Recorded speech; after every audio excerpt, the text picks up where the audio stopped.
Okay, let's talk about that feeling. You know the one.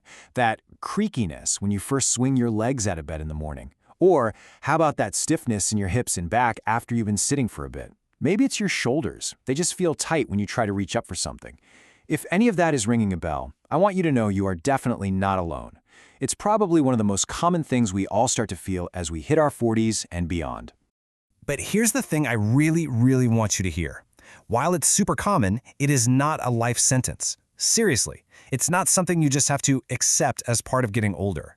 Most of the time, this stiffness is just a result of our daily habits, how we move or don't move. It's about a lack of variety. So let's dig into why that actually happens. So what's really going on in there? Well, this idea that our bodies just break down with age, it's pretty much a myth. The truth is, our bodies are incredibly adaptable. That stiffness you're feeling, it's almost always a reversible condition. And it's tied directly to how we use or, well, how we don't use our bodies day in and day out. Yeah, it really boils down to a few simple things. First off, our movement just gets repetitive, right? We sit in the same chair, we drive the same car, we walk the same way. We stop taking our joints through their full natural range of motion. And, without that variety, our tissues lose their bounce, kind of like a rubber band that just sits in a drawer. At the same time, our joints need movement to get lubricated. Think of it like oil for an engine. Movement circulates that fluid and keeps things smooth. Less movement, less lubrication. And finally, there's muscle. If we don't actively work to keep it, we start to lose it. And those muscles, they're the support system, the shock absorbers for our joints. So when they get weaker, our joints take more of a beating. And this brings us to a really important idea: mobility. Now, a lot of people think this means flexibility, like being able to touch your toes or do the splits. But it's different. Mobility is an active skill. It's about having the strength and the control to move your joints through their full range of motion. It's not just about how far they can be pushed, it's about how far you can actively move them yourself, smoothly and without any pain. It's really about taking back control of your body. And look, this is exactly why there's so much reason for optimism. Your body is built to adapt. It doesn't matter if you're 45, 55, or 65, it wants to get better. Just by adding some simple, smart movements back into your day, you can literally start to reverse this stiffness, get those joints lubricated again, and get back that feeling of freedom. Okay, so let's get practical. Let's talk about a simple, full-body mobility plan. And I want you to think of this less like a workout and more like joint hygiene. Seriously, it's like brushing your teeth for your joints. Just a simple, gentle, daily check-in to make sure everything is moving the way it's supposed to. We're going to focus on 5 key areas that honestly make the biggest difference in how you feel every single day. We're talking about the spine, your hips, that mid-back area, your shoulders, and even your ankles. So let's jump right in and start with the spine. And specifically, we're going to start with the neck. I mean, think about it. All that time looking at screens, driving, so much tension just gets locked up right there. By creating some slow, controlled movement in the neck, you can create this amazing ripple effect that helps release tension all the way down into your shoulders and back. All right, the absolute key here is to move slowly. This isn't about speed. So start by sitting or standing nice and tall. Gently let your chin drop down towards your chest.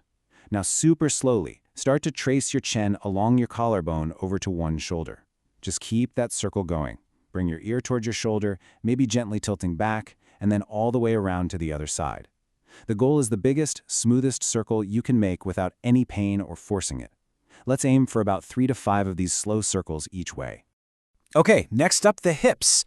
Your hips are like the foundation for everything. Healthy, mobile hips are crucial for a happy lower back, for good posture, and for your balance. And, as we get older, good balance is one of the absolute best things we can have to prevent falls and stay independent for the long haul. So for this one, let's get down on our hands and knees. Now, before you move, I want you to brace your core, just to keep your back nice and flat. From there, lift one knee out to the side, then start to circle it up and back, bringing it around behind you before you come back to the start.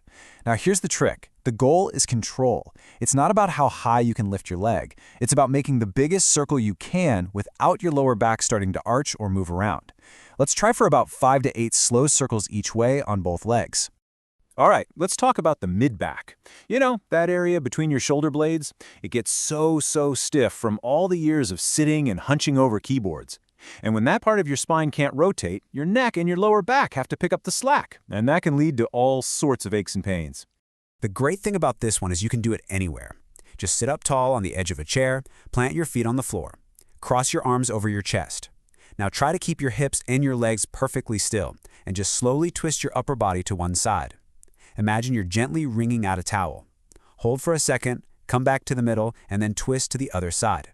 Let your head and your eyes follow along with the movement. We're looking for about 8 to 10 slow twists to each side. Next, shoulders. You know, our shoulders are built to move in all these incredible ways, but we just don't use them like that anymore. The real secret to healthy shoulders isn't just the shoulder joint itself, it's how your shoulder blades move on your back. Getting them gliding smoothly is the key to reaching and lifting without that pinching feeling. All right, so sit or stand tall, let your arms just hang loose at your sides. The goal here is to only move your shoulder blades. So first, shrug them up towards your ears. Now squeeze them back together, like you're trying to pinch a pencil between them. Good. Now pull them down, away from your ears. And finally, push them forward, letting your upper back round just a little. Now, try to connect those 4 points into one smooth, slow circle. Let's do about 5 to 8 circles that way, and then reverse direction for another 5 to 8. And last but not least, the ankles. I know, this might seem like a small one, but trust me, it's huge. Your ankles are the first thing that connects you to the ground. Good ankle mobility is the foundation for everything. For walking, for squatting down to pick something up, and especially for keeping your balance if you step on uneven ground. This one's easy. Just sit down, lift one foot up off the floor a little. Now pretend there's a pencil on your big toe and try to draw the biggest, roundest circle you can with it. Now here's the key. Make sure the movement is coming only from your ankle. Your shin bone should stay perfectly still. If you see your whole lower leg twisting, just slow down and make the circle a little smaller until you can really isolate that ankle joint. Let's go for about 10 to 15 slow circles each way on both feet. All right, so those are the 5 key movements. But now we get to what is probably the most important part. How do you actually make this a part of your life? And the answer, honestly, is simple. It's all about consistency. This whole thing, it should only take you about 5, maybe 10 minutes. That's it. It's designed to be easy to squeeze in. You could do it right when you wake up to get rid of that morning stiffness, or maybe use it as a little break from sitting at your desk. The time it takes is so small, but the effect it has over time, it's just massive. And just remember this, doing this for 5 minutes every single day is so much better than trying to do a long, hour-long session once a week. Think of it this way. Daily movement is like sending a little signal to your body that says, hey, this range of motion is important, we need to keep it.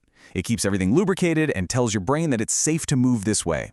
When it comes to joint health, consistency will beat intensity every single time. So, why are we even doing this? What's the real payoff? Well, this goes so much deeper than just feeling less stiff in the morning. This is about making an investment in your future self. It's about building a body that lets you live the life you want to live for as long as you want to live it. Seriously, every one of those slow, controlled circles is like a deposit in the bank account of your future freedom. It's an investment in being able to get down on the floor to play with your family. It's what lets you lift a heavy bag of groceries or put your suitcase in the overhead bin without even thinking about it. It's about getting up from a low couch without needing to use your hands for a push. It's about getting rid of those daily aches. And really, it's about staying independent and capable for decades to come. So please, remember, the goal here isn't to become some kind of contortionist. It's not about extreme flexibility. The real goal is so much more meaningful. It's to have a body that moves with comfort, with confidence, and with freedom. For life. It's about making sure your body is your greatest asset, never a limitation. Just start today. Your future self is going to be so grateful.